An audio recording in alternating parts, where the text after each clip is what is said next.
To give you an illustration of how we develop this in a deeper way, McDonald's approached us. And McDonald's is a very sophisticated marketing company. And they have data up the gazoo. And they decided that they needed to innovate in their milkshake product line so that more people will buy milkshakes. And they had data that allowed them to draw a quintessential customer of milkshake customers.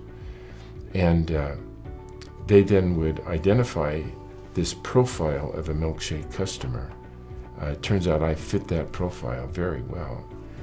They would then invite people who hit the profile into conference rooms, and they'd ask them questions, trying to understand how could we improve the milkshakes so you'll buy more of them. And they'd get very clear feedback. They would then improve the milkshake on those dimensions of performance, and it had no impact on sales or profits whatsoever. So we invited ourselves, and they agreed that we could try to approach it in a very different way. And that is,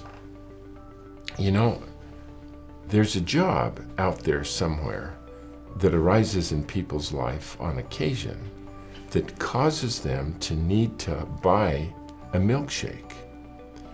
And we need to understand what the job is that causes people to buy a milkshake. And so one of our colleagues stood in a McDonald's restaurant for 18 hours one day and just took very careful notes on what time did he buy the milkshake, what was he wearing, was he alone or with other people, did he buy other food with it or just the milkshake, and did he eat it in the restaurant or did he go off in the car and take off. It turned out that about half of the milkshakes were sold before 8:30 in the morning. It was the only thing they bought. They were always alone, and they always got in the car and drove off with it. So we came the next morning and confronted and positioned ourselves outside the restaurant so that we could confront these people as they were emerging with their milkshake. And in language that they could better understand, we asked them, "Excuse me, you're creating real trouble for me because can you explain what job arose in your life that caused you to come here at 6:30 in the morning to hire a milkshake to get this? What's the job to be done here?" As they would struggle to answer why they came at 6:30, we'd ask them, well, step back a minute and think about the last situation in which you had the same situation, needing to get the same job done, but you didn't come here to hire a milkshake from McDonald's. What did you hire to get the job done? And one guy said, yeah, I hire donuts to do the job, but I can never hire just one.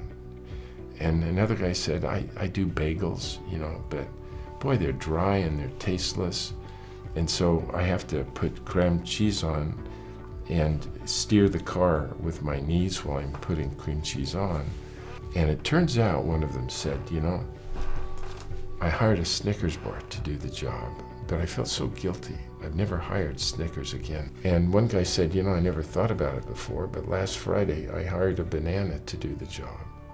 But it doesn't do the job very well at all. You finish it in less than a minute. But let me tell you, when I go to McDonald's, it is so viscous.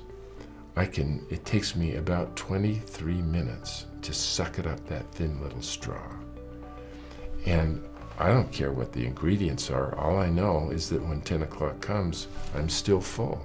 And the job that all of these people were trying to get done was I have a long and boring drive to work.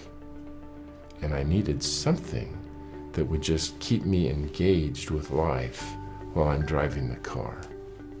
I'm not hungry yet, but I know I'll be hungry by 10 o'clock. So I also, part of the job is, I need something to eat that would keep myself full when 10 o'clock happens. And that's the job that they're hiring the milkshake to do, and that is they have a long and boring drive to work. And they needed to add dimensions of it to keep them engaged with life. And from the customer's point of view, the milkshake does the job better than any of the competitors.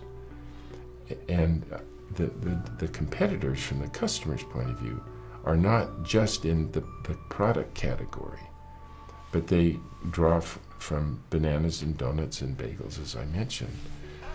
And so when you think about how big the job is, you have to look at who the real competitors are from the customer's point of view. And they come from very different categories. How big is the market for milkshakes? It's a serious question. Well, who knows? But the size of the milkshake just isn't the sum of the milkshakes of Burger King, Wendy's, and McDonald's milkshakes, but it includes, from the customer's point of view, all of those other attributes of bananas, donuts, bagels, Snickers bars. And when they implemented this insight in the portions of America where they developed it, it turned out to be seven times bigger than they had thought when it was marketed only by the attributes. And most markets are characterized that way. There is a lot of non-consumption, and you can understand how to improve it only if you understand the job to be done.